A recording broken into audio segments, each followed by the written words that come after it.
জিনিস আর যুদ্ধ অপরাধী অন্য জিনিস।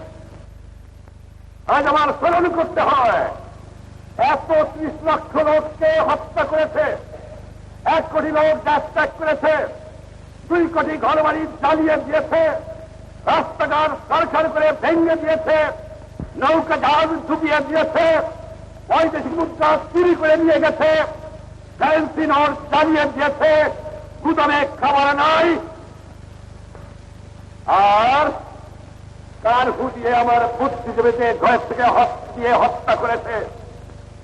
তাদের বলে বিচার হবে না। আপোষ করতে শেখ মুজিবুর রহমান জানে না বাংলার বিলে বিচার হবে। বাংলার মাটিতে যুদ্ধ অপরাধীর বিচার হবে। আমার মানুষ রক্ত দিয়ে স্বাধীনতা এনেছে, রক্ত দিয়ে স্বাধীনতাকে রক্ষা করবে।